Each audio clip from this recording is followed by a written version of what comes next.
ডালখোলায় প্রয়াত প্রাক্তন সাংসদের বাড়ি থেকে সর্বস্ব লুট করে পালালো দুষ্কৃতীরা। ঘটনায় তীব্র চাঞ্চল্য এলাকায়। উল্লেখ্য, কর্মসূত্রে বর্তমানে পরিবার নিয়ে শিলিগুড়িতে থাকেন প্রাক্তন সাংসদ পুত্র অর্ঘ্য মুখার্জি। স্থানীয় বাসিন্দাদের মারফত প্রথমে চুরির খবর পেয়ে শিলিগুড়ি থেকে তড়িঘড়ি ডালখোলার 10 নম্বর ওয়ার্ডের শরৎপল্লীতে নিজের বাড়িতে আসেন অর্ঘ্য বাবু। তিনি জানিয়েছেন, শিলিগুড়িতে থাকলেও সপ্তাহে একদিন করে বাড়িতে আসেন। এদিন খবর পেয়ে বাড়ি এসে দেখেন বাড়িতে থাকা সবকটি ঘরের তালা থেকে শুরু করে আলমারি ভাঙা রয়েছে। আলমারিতে থাকা বেশ কিছু গয়না সহ দামি জিনিসপত্র নিয়ে চম্পট দিয়েছে দুষ্কৃতীরা। এরপর তিনি ডালখোলা থানায় লিখিত অভিযোগ দায়ের করেন। সমগ্র চুরির বিষয়টি ধরা পড়েছে সেখানে থাকা সিসিটিভি ক্যামেরাতে, যদিও সেই ভিডিওর সত্যতা যাচাই করেনি আরসিটিভির সংবাদ। উল্লেখ্য, সুব্রত মুখার্জি রায়গঞ্জ লোকসভা কেন্দ্রের 3 বারের সাংসদ ছিলেন। 2008 সালে তার জীবনাবসান ঘটে।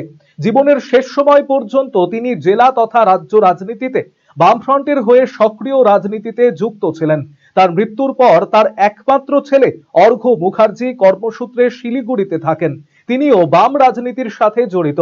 বিগত পৌরসভা নির্বাচনে তিনি সিপিআইএম এর হয়ে নির্বাচনে লড়াই করেছিলেন। এই ঘটনা নিছকই সাধারণ চুরির ঘটনা নাকি রাজনীতির চক্রান্ত, তা নিয়ে বিভিন্ন মহলে প্রশ্ন উঠতে শুরু করেছে।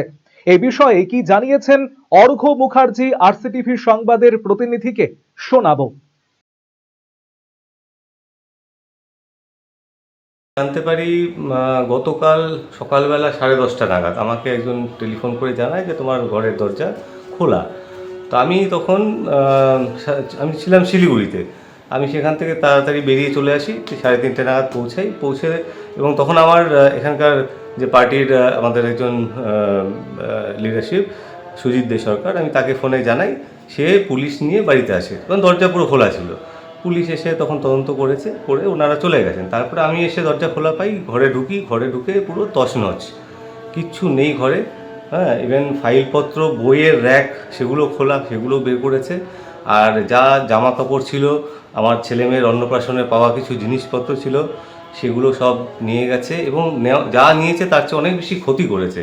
কারণ ও মানে দুটো বিছানাতে দুটো গুচ্ছ করে চাবি রেখে গেছিলো, যেই চাবিগুলো দিয়ে হচ্ছে কি অনায়াসে আলমারিগুলো খুলতে পারতো, কারণ আলমারি চাবিগুলো পেয়ে গেছে, কিন্তু ও খোলেনি। ও চাবিগুলো ওইভাবেই রাখা ছিল, ভেঙেছে সব। বাথরুম থেকে শুরু করে আলমারি একটা কিচ্ছু বাকি রাখেনি। হ্যাঁ, রান্নাঘরে বাসন এবং ও আবার আসতো, যার জন্য ওর ব্যাগ রেখে গেছিলো, একটা জলের বোতল রেখে গেছিলো, আর ওই যেটা দিয়ে কেটেছে ওই দুটো ব্লেড রেখে গেছিলো। ও আবার আসতো, কিন্তু এর মাঝখানে জানাজানি হওয়াতে আমি গতকাল ওকে পাইনি। তো থানাতে জিডি করেছি। এখন অবধি দেখা যাক, চারিদিকে লোকজনকে বলা হয়েছে খোঁজখবর যদি পাওয়া যায়। সুগন্ধি বাসমতি ভাতের মাঝে নানান উপকরণ, স্বাস্থ্যকর পরিষ্কার পরিচ্ছন্ন পরিবেশে তৈরি ম্যারিনেট করা মশলাদার মাটন এবং চিকেন বিরিয়ানি খেতে আপনাকে আসতেই হবে রায়গঞ্জের কলকাতা বিরিয়ানি দাদা বৌদিতে। শহরের সেরা মানের বিরিয়ানি খাদ্য রসিকদের তৃপ্তি মেটাতে হাজির দাদা বৌদি। রায়গঞ্জের প্রাণকেন্দ্র মোহনবাটি এলাকায় রায়গঞ্জ জেলা আদালতের প্রবেশদ্বারের কাছে সুস্বাদু মুখরোচক স্বাদে গন্ধে অতুলনীয় বিরিয়ানি পেয়ে যাবেন সারাদিন। তাই রায়গঞ্জ শহরে বিরিয়ানির এখন সেরা ঠিকানা কলকাতা বিরিয়ানি দাদা বৌদি। কলকাতা বিরিয়ানি দাদা বৌদি, মোহনবাটি, রায়গঞ্জ, উত্তর দিনাজপুর। Phone number 6204774768। এখন আপনার প্রিয় রায়গঞ্জ শহরের বুকে মোবাইল এবং নানান ধরনের নিত্য প্রয়োজনীয় ইলেকট্রনিক্স এবং ইলেকট্রিক সামগ্রীর বিশাল সম্ভার। অত্যন্ত সুলভ মূল্যে এই সমস্ত সামগ্রী পেতে আজই আসুন মুক্তি স্টুডিও ও সুপার কালেকশনে।